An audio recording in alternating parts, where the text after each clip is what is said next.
아름다운 열매라는 제목으로 함께 은혜를 나누겠습니다. 오늘 참 좋은 날입니다. 날마다 좋은 날 되시기를 소망합니다. 오늘 새벽을 깨우고 나온 모두에게 다시 한번 하나님의 이름으로 축복합니다. 그 축복의 은혜를 옆에 계신 분들과 함께 나누며 인사하겠습니다. 하나님의 열매이신 우리 장로님, 권사님, 집사님, 만수 집사님을 예수님의 이름으로 사랑하고 축복합니다. 인사하겠습니다.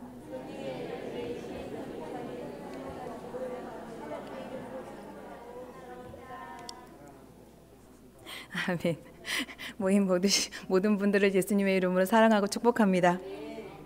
자, 오늘 본문만 봐도 모두 다 아시는 그런 말씀입니다. 그러나 다 알고 있는 말씀을 하나님께서 늘 우리에게는 주십니다. 그 주실 때는 분명 그 말씀이 우리에게 꼭 필요한 말씀이고 다시 한번 그 말씀을 가지고 세상에서 승리하며 나아가기를 소망하는 하나님의 마음이 담겨 있을 것입니다.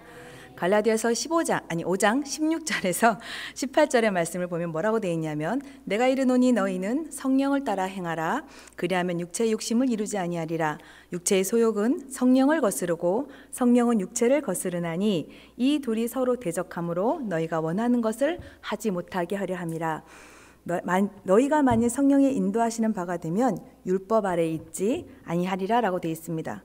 성령을 따라 행하라 말씀하시고 그리하면 육체의 욕심을 이루지 아니하리라, 이렇게 시작을 합니다. 사도 바울이 이 말씀을 기록했습니다. 그럼 사도 바울이 왜 이 말씀을 이렇게 또 시작을 했을까요? 이 갈라디아서가 쓰여진 배경을 좀 잠시 보겠습니다. 갈라디아서가 쓰여진 배경에는 사도행전의 역할이 그 본문이 있습니다. 사도행전 13장을 한번 잠시 보겠습니다. 저희가 다 알다시피 사도행전은 성령 행전의 장이라고도 말을 하죠.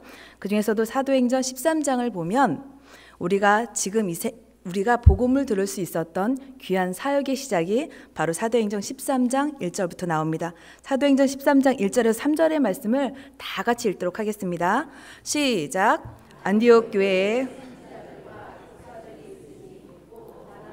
니게르라 하는 시몬과 구레네 사람 루기오와 분봉왕 헤롯의 젖동생인 마나엔과 및 사울이라.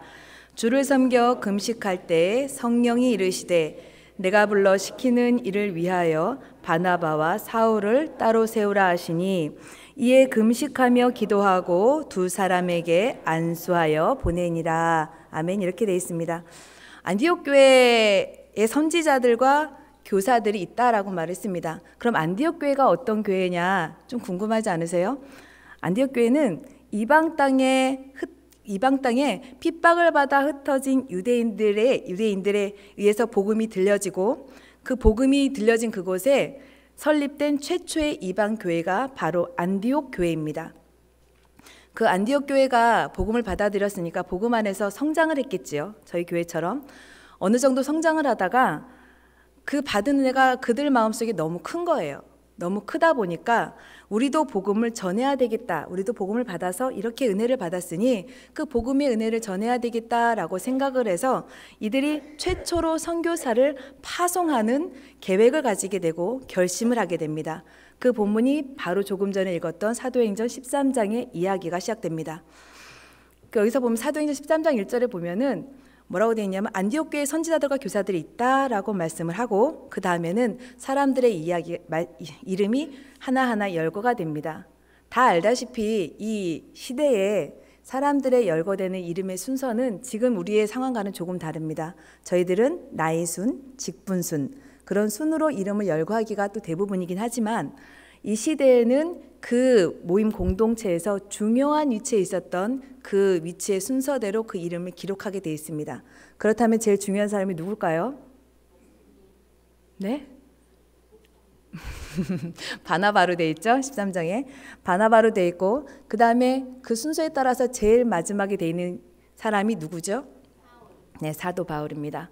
그런데 여기서는 사도 바울을 바울이라고 쓰지 않고 거기에 헤롯의 젖동생 마나엔과 및 사울이라고 되어 있습니다. 다시 말해서 사울은 이 당시에 예수님 앞에 회심하고 돌아섰지만 모두 다 알다시피 우리가 새신자가 오면은 이 사람이 정말 예수를 마음으로 모셔드렸나? 진짜 예수님을 믿고 사는 사람인가?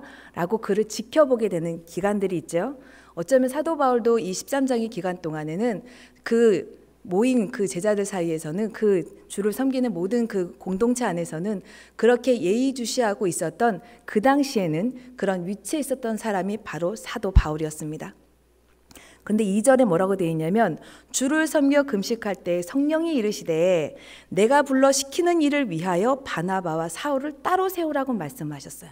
다시 말해서 바나바, 사울, 그 공동체에서 가장 중요한 바나바와 진짜 이 사람이 예수님의 복음을 전할 수 있나? 라고 생각하는 사울을 하나님께서 두 사람을 세워서 연합해서 선교를 보내라고 이야기를 한 거예요. 여기 계신 분들 같으면 그렇게 하실 수가 있으실까요? 다시 말해서 우리 교회 가장 중요한 위치에 있는 분이 누구세요? 네, 담임 목사님이세요. 담임 목사님이 하나님에 의해서 택함을 받으셨어요. 그리고 가장, 이렇게 표현하면 좀 안 되지만, 가장 그 일에 대해서 가치 있게 일을 행할 수 있을까라고 생각하는 사람이 누굴까요? 우리 교회에서? 전도사님. 저일 수도 있죠. 근데 정말로 사도 바울처럼 이 사람이 예수님을 영접한 사람이 맞나? 주의 복음을 전할 수 있는 사람이 맞나라고 이제 갓 입문한 새 성도일 것입니다. 그 새 성도와 담임 목사님을 거룩한 세계 선교를 위해서 몇 년씩 내보내는 일을 감당한다? 저는 못할 것 같습니다. 그런데 하나님께서는 하셨습니다. 안디옥 교회 성도들이 어떻게 했냐면 3절에 이에 금식하며 기도하고 두 사람에게 안수하여 보냈다라고 말씀을 했어요. 다시 말해서 모든 것은 하나님이 시작하셨고 하나님이 이루신다라고 말씀을 하시면서 안디옥 교회에 그 일을 감당하게 하신 것입니다. 그러면서 이 사도 바울과 바나바는 그 일을 감당하기 위해서 선교를 떠납니다. 아시아 지방의 선교를 주로 다니다가 제일 먼저 도착한 곳이 바로 갈라디아 지방이었습니다. 갈라디아 지방에 교회를 세우고 그곳에 성도들을 세우고 그렇게 전도를 하고 선교를 하고 마침 이제 안식을 취하기 위해서 안디옥 교회로 다시 돌아와서 안식을 취하고 다시 선교여행을 가면서 곳곳에 세워진 교회들을 둘러보고 있을 때 갈라디아 지방에 세워진 교회들한테 이상한 소식이 들리기 시작합니다. 그게 어떤 소식이냐면 갈라디아 교회에 거짓 교사들이 일어나서 다른 복음을 전하고 있다라고 그 소식이 전해지는 겁니다. 거짓 교사들이 뭐라고 복음을 전했을까요? 율법을, 네, 맞습니다. 갈라디아 교회 그 거짓 교사들이 뭐라고 갈라디아 이제 세워진 그 교인들에게, 성도들에게 말을 했냐면, 여러분이 다 알고 있다시피 이런 이야기까지는 하지 않으려고 했는데, 그러면서 앞에서 가르친 바울 선생님의 복음은 사실 문제가 많습니다. 어떻게 구원을 믿음으로만 얻는다고 할 수 있겠습니까? 그게 말이 된다고 생각하십니까? 그러면서 그 다음에 한 말을 더합니다. 우리 민족은 전통적으로 태어나면 할례를 받게 되어 있는데 이 할례를 받는 행위, 다시 말해서 몸의 흔적을 가져야만 구원이 완성되는 것입니다 라고 가르치기 시작한다는 거예요. 여기 계신 성도님들은 구원을 어떻게 받으셨습니까? 예. 네, 맞습니다. 우리는 그냥 믿음은 그냥 예수 그리스도를 믿는 그 믿음 하나로 우리는 구원을 받았고 또 그렇게 전하고 있습니다. 그런데 갈라디아에 있는 거짓 교사들은 구원은 믿음으로만이 아니라 우리가 전통적으로 하고 있는 할례, 그 율법을 행해야지만 완성이 된다라고 말을 하면서 그 갈라디아 교회에게 다른 복음을 재창조해서 이상한 복음을 전파를 하게 되는 겁니다. 그럼 사도 바울은 어떤 사람이에요? 굉장히 열정적이고 끈질긴 사람이에요. 그 사도 바울이 그 소리를 듣고 가만히 있었을까요? 가만히 못 있겠죠. 여기 계신 우리 권사님들, 장로님들도 그런 이야기를 들으면 속에 불이 나고 답답해서 뛰어가시는 분이 우리 성도님이듯이 사도 바울도 똑같은 모습으로 그렇게 행했을 것입니다. 그러면서 그 마음을 가지고 내가 진짜 이러면 안 되겠다. 이런 거짓 교사들이 이런 다른 복음을 전하지 않게 하기 위해서 내가 기록을 남겨야 되겠다. 하나님의 성령님을 의지해서 그 정말 복음이 어떤 것인지를 기록으로 남겨야 되겠다라고 해서 쓴 것이 바로 갈라디아서입니다. 그 마음이 가장 잘 나타나 있는 게 갈라디아서 1장입니다. 갈라디아서 1장 1절에서 5절 말씀을 다 같이 한번 찾아보도록 하겠습니다. 갈라디아서 1장 1절에서 5절 말씀입니다.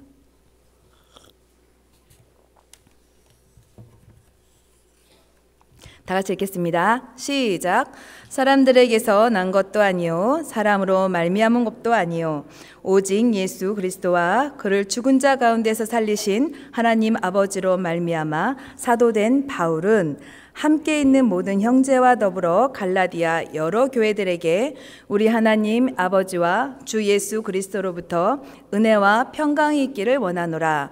그리스도께서 하나님 곧 우리 아버지의 뜻을 따라 이 악한 세대에서 우리를 건지시려고 우리 죄를 대속하기 위하여 자기 몸을 주셨으니 영광이 그에게 세세토록 있을지어다. 아멘. 1장 4절에 보면은 분명 말씀하고 있습니다. 그리스도께서 하나님 곧 우리 아버지의 뜻을 따라 이 악한 세대에서 우리를 건지시려고 우리 죄를 대속하기 위하여 자기 몸을 주셨다라고 말씀하셨습니다.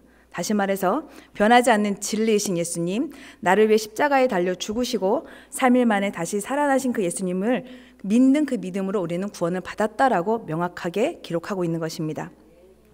그래서 사도 바울은 갈라디아서 1장 지금 읽었던 이 말씀과 오늘 본문에 있는 5장 16절에서 23절의 말씀으로 우리가 진리 되신 예수님과 성령님을 의지하지 않고는 거짓된 복음과 내 육신의 욕심으로 인해서 분별되지 않는 삶을 살 수 있다라고 이야기를 하는 것입니다. 사실 제가 며칠 전에 서울에 있는 한 청년한테 전화를 받았어요. 뭐를 받았냐면 생명의 말씀 선교회가 어떤 교회예요? 이렇게 저한테 질문을 했어요. 저도 처음 들어봤거든요, 저는. 그래서 찾아봤습니다. 구원파에서 나온 하나의 이단이었습니다. 자기가 일하고 있는 그곳에 몇몇 사람이 거기를 다니고 있고 한 번도 예수님의 복음을 들어보지 않은 자매에게 자기 교회를 오라 하면서 복음을 증거하고 있고 그것을 막을 방법을 자기는 모르겠다라고 이야기를 하는 거예요. 그리고 또 하나는 모태신앙인 자매가 바로 전화를 연결해서 또 통화를 하면서 자기는 모태신앙이래요. 자기는 모태신앙인 자매인데 자기가 그 친구한테 권면을 못하겠다라는 거예요.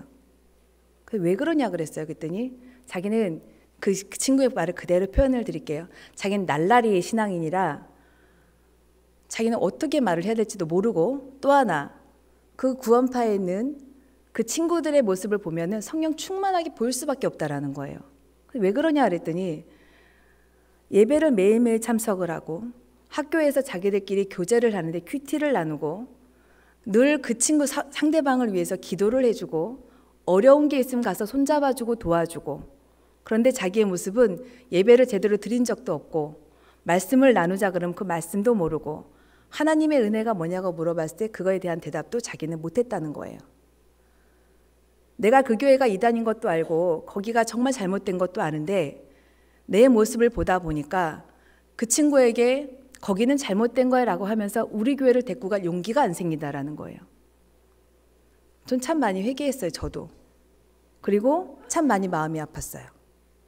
하나님의 진리이신 복음, 지금 말씀드린 갈라디아서를 기록한 이 바울의 모습을 보고 또 하나님이 안디옥 교회에 굳이 가장 대표적인 바나바와 하나님이 하신다는 것을 보여주기 위해서 그 당시에도 사람들의 마음에 들지 않았던 그 사도 바울을 택해서 정말 진리이신 예수님을 전하기 위해서 그 일을 행하셨던 그 일들을 보는데 나는 지금 올바른 예배 생활을 제대로 하지는 못하고 있으면서 나는 지금 올바른 말씀으로서 내 삶을 변화도 못 시키면서 나는 지금 예배를 드린다고 말을 하면서 정말 날라리 같이 내 세상적인 거 다 취하고 다니면서 그가 잘못됐다고 말을 할 때 그 상대방이 내 말을 거절하는 거에 대해서 아무 말도 할 수 없다라는 것, 저도 거기선 자유하지 못했다는 거예요.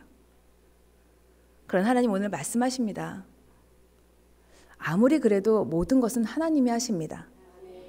그래서 그 친구한테 그 순간에 제가 해줄 말은 없었어요.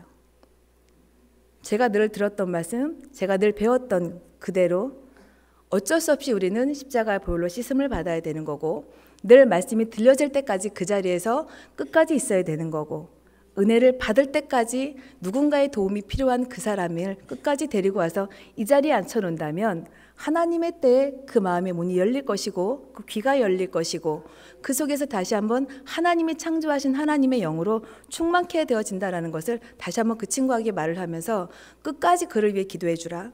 그리고 끝까지 정말로 바른 복음이 있는 그 자리에서 말씀을 들을 수 있는 그 기회를 끝까지 한번 권면해 보라라고 이야기를 했습니다. 그러고 그 속에서 정말 올바른 신앙과 올바른 믿음을 가지고 있는 지체들이 모여서 기도를 하기 시작을 했고, 또 중보의 기도를 요청을 하기 시작을 했던 거예요.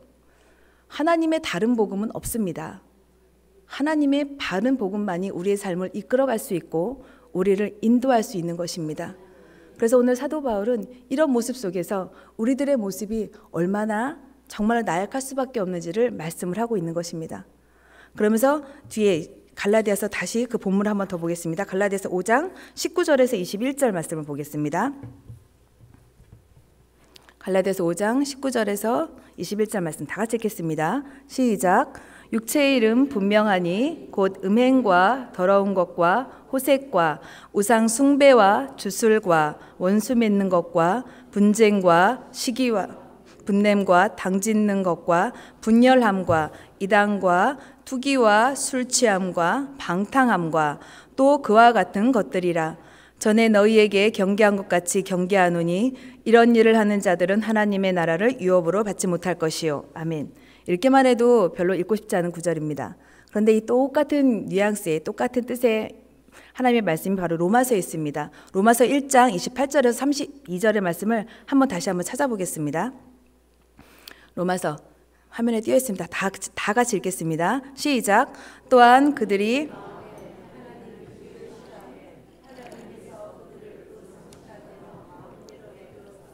합당하지 못한 일을 하게 하셨으니 곧 모든 불의, 추악, 탐욕, 악의가 가득한 자요, 시기, 살인, 분쟁, 사기, 악독이 가득한 자요, 수군수군하는 자요, 비방하는 자요, 하나님께서 미워하시는 자요, 능욕하는 자요, 교만한 자요, 자랑하는 자요, 악을 도모하는 자요, 부모를 거역하는 자요, 우매한 자요, 배악하는 자요, 무정한 자요, 무자비한 자라.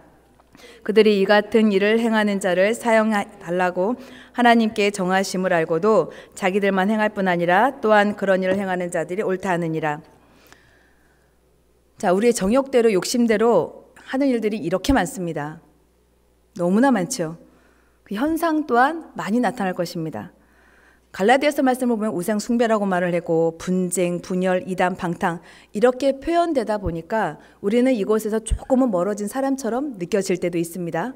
그러나 로마서의 말씀을 하나하나 들여다보면 어느 누구도 이 말씀에서 자유할 수는 없을 것 같습니다. 어쩌면 이게 저의 모습이기에 또 하나님의 말씀 앞에서 고개가 숙여지고 회개하게 되는 것이 우리들의 모습일 것입니다. 우리가 언제 하나님을 마음에 두기 싫어한 적이 있었나요? 있으셨어요? 없을 것입니다. 하나님을 늘 소망하며 살아가시는 분들이기 때문에 우리는 그렇게 한 적이 없습니다. 하나님의 은혜가 아니면 우리는 살 수 없는 하나님의 자녀들이기 때문입니다. 그런데 저는 여기에 다 해당되는 것 같습니다. 탐욕하고 악의, 시기, 질투, 사기, 수군수군, 다툼, 교만, 비방, 자랑, 부모 거역하고 무정하고 욕심이 참 많은 사람이 저인 것도 같고 시기, 질투 많은 사람이 저이고 한 가지를 잘해놓고도 모든 걸 잘한 것처럼 어느 순간인가 고개가 빳빳이 올라가는 게 제 모습이고 그러면서도 그 교만을 알지 못해서 남을 비방하고 정죄하며 살아가는 게 나의 모습일 것입니다. 그래서 참 저도 그렇지만 우리 아이들도 그렇지만 참 압력밥솥 같은 사람이다라고 생각을 많이 했었습니다. 한 선교사님이 설교에서 그 표현을 하시더라고요. 압력밥솥 같다. 내가 막 뭔가를 잘했을 때는 소리가 막 나요. 밥이 막 될 때는 막 소리가 나잖아요. 치치직 되면서. 내가 막 뭔가를 할 때는 나 좀 봐달라고 소리를 막 지르면서 주목을 받고 싶어요. 칭찬을 받고 싶어요. 인정을 받고 싶어요. 그런데 하나님은 어느 순간 그 불을 꺼버리십니다. 압력밥솥에 추가 다 되고 나서 뜸을 들일 때면은 뭐를 해요? 불을 끕니다. 불을 끄고 그 추가 돌아가지 않게 뜸 들이는 시간을 기다립니다. 하나님은 어쩌면은 제가 이렇게 교만하고 또 여러 가지 많은 일을 하면서 인정받고 싶고 내 잘났다고 막 그럴 때 하나님은 나의 삶 속에서 불을 싹 꺼버리는 것 같아요. 그러면서 하나님의 때를 기다리라는 그 인내를 하나님이 허락하시는 것 같아요. 어쩌면 때로는 여기 계신 모든 분들이 내가 여러 가지 많은 일을 감당할 때는 내가 압력밥솥의 추처럼 많이 움직이고 주목받고 그것으로 인해서 내가 잘 되고 있다라는 혹여 그런 마음들이 있을 수는 있겠지만, 그러다가 한순간에 압력밥솥에 불을 끈 것처럼 내 인생이 낙심되고 내 마음이 낙심되고 하나님은 나를 돌보지 않는 것처럼 느껴질 때가 간혹 있을지라도 하나님은 오늘 말씀하고 있습니다. 오늘 갈라디아서 말씀처럼 또 로마서 말씀처럼 내 속에 그런 것들이 다 태워져서 정말 알맞은 밥으로 익어갈 때쯤 그 모든 것을 안정시키기 위해서 불을 꺼버리고 내 속에서 정말 아름다운 열매를 맺기 위해서 뜸을 들이는 그런 시간들을 우리에게 허락하시는 것입니다. 자, 얼마 전에 또 안 좋은 소식도 제가 들었어요. 아이돌 가수 한 명, 얼마 전에 또 한 명 자살했다는 얘기를 들었어요. 어쩌면은 하나님을 제대로 알고 있다면 또 우리가 바른 복음, 우리가 바른 삶을 그 복음을 가지고 있는 삶으로 살아내고 또 오늘을 갈라디아서 말씀처럼 다음에 읽을 이 본문의 말씀처럼 성령의 열매 속에 가득 산 내 속에 사랑과 기쁨과 희락을 누구에겐가 보여주고 전해주는 삶을 살았다면 그 친구들 안에서도 그 역할이 그 영향이 있었다면 그가 그런 엄청난 선택을 할 수 있었을까요? 안 했을 거라고 생각합니다. 여기 계신 모든 분들은 이미 지나온 많은 연륜들 속에서 많은 일을 겪으셨고 감당하셨고 그 속에서 내가 가지고 있는 많은 것들로 인해서 누군가를 품을 수 있고 누군가를 안을 수 있고 누군가를 배려할 수 있는 그 아름다운 열매를 가지고 삶 속에서 살아낼 때 정말로 내 삶 속에서 끝이라고 생각하는, 바닥이라고 생각하는 그 속에서 엄청난 결단을 하는 그가 우리들의 모습을 보고 다시 한번 삶의 결단을 내리고 다시 한번 새롭게 시작하는 희망을 가지고 나아갈 수 있기를 하나님의 이름으로 축복하고 소망합니다. 제가 오페라 아시나요? 오페라 성악 하면서 이렇게 하는 거. 저희 딸은 뮤지컬을 좋아해서 성악하고 조금 다릅니다.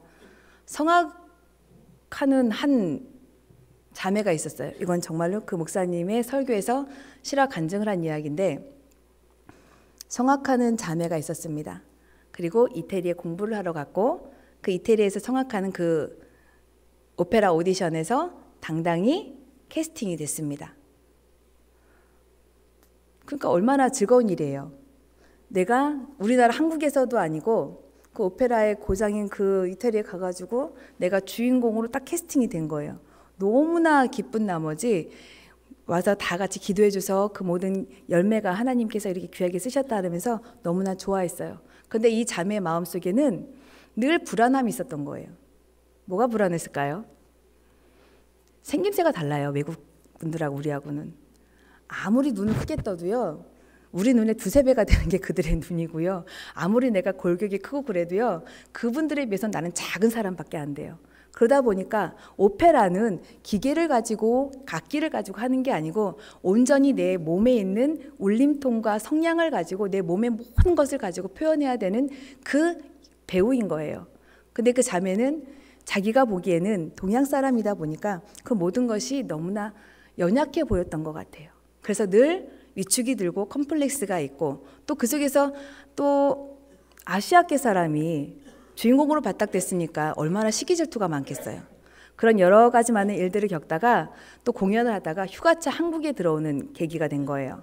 그래서 그 자매가 택한 게 뭐냐면, 나는 이제 눈도 크고 얼굴도 예쁘게 고쳐서 더 좋은 배우가 될 거야라고 하면서 쌍꺼풀 수술합니다. 쌍꺼풀 수술했어요. 그래서 눈이 조금 더 커져가지고 돌아갔어요. 그리고 돌아가서 자기를 캐스팅한 디렉터 감독한테 보여줍니다. 근데 그 감독의 반응이 참 신기해요. 어떻게 반응했을까요? 응? 감독이 난리가 났습니다. 그러면서 감독이 그 자매한테 뭐라고 이야기를 했냐면, 내가 너를 캐스팅한 이유는 단 하나다. 동양적인 그 아름다운 눈, 신비하고 매혹적인 그 아름다운 눈이 내가 너무나 감동이 돼서 그 아름다운 눈을 사람들한테 보여주기 위해서 너를 캐스팅한 건데 지금 너는 뭐 하는 거냐 라고 이야기하면서 그 몇 달 안 남은 공연이 그 자매한테는 취소가 되고 주인공이 바뀌었습니다. 자, 여기 계신 모든 분들 하나님 앞에 어떤 모습으로 캐스팅되셨습니까? 하나님은 우리의 잘난 거, 똑똑한 거, 가진 거, 그 어떤 것으로 캐스팅한 적 없습니다. 하나님께서는요, 우리의 가난함을 캐스팅하셨고요, 우리의 연약함을 캐스팅하셨고요, 우리의 나약함과 천함을 쓰기 위해서 캐스팅하셨고요, 때로는 우리가 가지고 있는 더러운 우리의 죄, 우리의 심령 속에 있는 그것까지도 쓰기 위해서 하나님은 저희를 부르시고 이 자리에 앉히신 분입니다. 또한 때로는 하나님께서는 우리의 지난 과거, 그 부끄럽고 수치스러운 과거까지도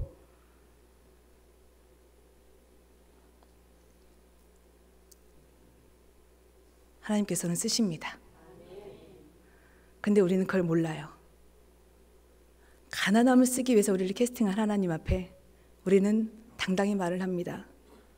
하나님, 나는요, 부자로, 하나님 가난한 게 싫어서요, 나는 부자로 가서 쌍꺼풀 하고 와야 되겠어요. 나약하고 연약한 걸 쓰겠다고 그것 때문에 부르신 하나님 앞에 하나님, 나는요 당당해져야 되겠어요. 그래서 다시 한번 쌍꺼풀 수술하러 갑니다. 그 나약함 때문에 캐스팅된 내 모습인데 하나님, 나 같은 천한 건요 안 되겠어요. 그리고 또 수술하러 갑니다. 근데 하나님은요 그거 안 쓰겠대요. 우리가 쌍꺼풀 수술하고 온 부자 되기 위해 돈 버는 거, 잘나기 위해서 공부하는 거, 주목받기 위해서 뭐 하는 거 안 쓰시겠대요. 우리가 정말로 하나님의 말씀, 하나님의 마음을 안다면 갈라디아서로 쓴 이 바울의 심정이, 거짓 교사들이 우리를 미혹하고 예수 그리스도를 믿는 믿음 하나, 그 믿음 하나면 된다는 그 믿음을 다르게 교란시켜서 거짓된 다른 복음을 우리한테 심어주듯이 우리의 마음속에 예수 그리스도를 믿는 하나님이 우리를 택하셔서 우리를 어떻게 쓰실지 모르는 그 캐스팅 속에서 나는 지금 어떤 반응으로 어떻게 하나님의 일을 감당하고 있습니까? 자, 우리 교회 내년의 목표가 5,000명의 성도입니다. 먼저 번에 우리 전도사님 한 분이 이야기하셨어요. 5,000명의 성도는 세상 사람들이 다 와야 된다고.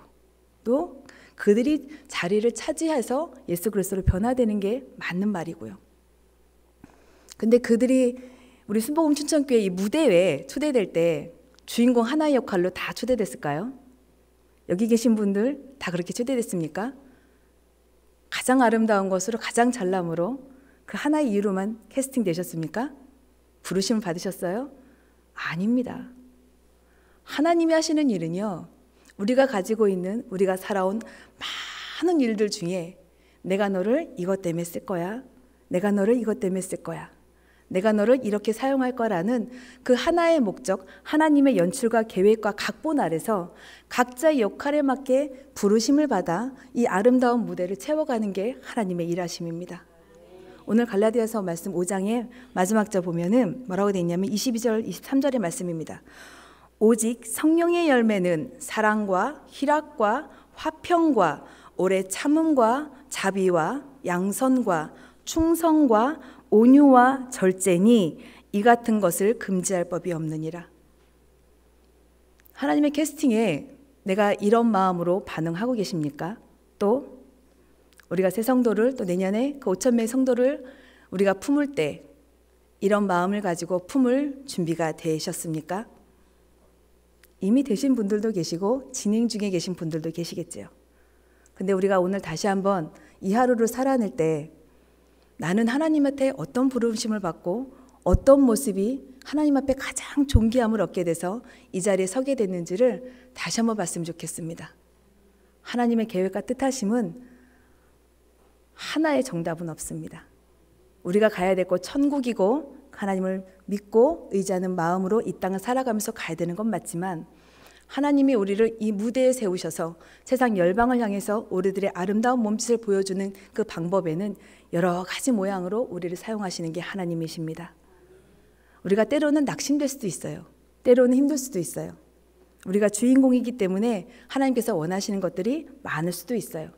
각자의 삶 가운데 그 택함을 받아 나아갈 때 때로는 연약하고 때로는 아프고 때로는 힘들고 내 계획대로 나는 이 모습이 싫은데 하나님이 나를 굳이 이 모습 이 모양으로 저 무대 앞에 세워놨을 때 나는 하나님을 사랑하는 마음으로 내 마음에 온유함으로 절제함으로 인내함으로 충성함으로 오래 참음으로 기쁨으로 화평함으로 나아갈 수 있는지를 다시 한번 생각해 보시고 그 열매를 가득 맺어서 정말로 지금 이 순간에도 우리 순복음 춘천교회가 너무나 아름답지만 내년에 그 많은 성도들을 맞이할 때는 더 아름다운 모습으로 더 많은 열매로 더 풍성하고 탐스럽고 잘 익은 열매로 그들을 맞이해 주어서 정말로 하나님이 기뻐하시는 가장 아름다운 교회 또 가장 아름다운 성도님들이 되시기를 주님의 이름으로 간절히 바라고 소망합니다. 오늘 성령 하나님이 우리의 모습을 어떤 모습으로 캐스팅하셨습니까? 또 그 캐스팅한 모습 그대로 우린 하나님 앞에 성령 하나님 앞에 그 마음을 내어드리고 걸어가시게 되실 것입니까? 그 모습이 하나님 앞에 온전히 비춰지고 가장 아름답다고 인정받았을 때 내 마음에 합한 자다라고 칭찬을 받는 게 우리들의 모습일 것입니다. 오늘도 그 은혜로 하루를 살아내시고 승리하시고 내가 하나님 앞에 어떤 모습으로 택함을 받아 캐스팅되는지를 다시 한번 나를 각인시켜서 그 하나님 앞에 내 몸짓 그대로 내 모습 그대로 내 마음 그대로 내어드리고 나아갈 때 하나님의 나라는 이 땅에 이루어지는 것이고 그 이루어짐 속에 우리 순복음 춘천교회와 여기 계신 모든 분들이 그 주인공이 될 줄 믿습니다. 오늘도 그 은혜가 넘쳐나는 하루를 살아내시기를 주님의 이름으로 간절히 바라고 소망합니다. 기도하겠습니다. 좋으신 하나님, 하나님의 은혜와 사랑을 너무나 감사합니다. 오늘 우리들의 나약한 모습, 연약한 모습, 가난한 모습 속에서도 하나님 우리를 그 모습 그대로 사용하시되 가장 아름다운 열매로 사용하신 하나님 앞에 감사와 영광을 드립니다. 오늘도 마음에 여러 가지 많은 아픔과 여러 가지 많은 슬픔을 가지고 온 모두에게 다시 한번 하나님의 따뜻한 위로와 회복과 하나님의 모든 치유하심의 역사가 있을 줄 믿습니다. 하나님 그 은혜에 감사해서 마음의 각을 떠서 올려드리는 예물이 있습니다. 감사 예물과 또 11조 예물과 여러 가지 많은 회비 예물로 하나님 앞에 올려드립니다. 이 귀한 예물이 쓰이는 곳곳마다 우리 모든 성도님들의 귀한 마음도 같이 알게 하셔서 하나님의 나라, 하나님의 천국이 이 땅에 이루어지는데 하나님 저희들을 마음껏 사용하여 주옵소서. 감사드리며 예수님의 이름으로 기도했습니다. 아멘.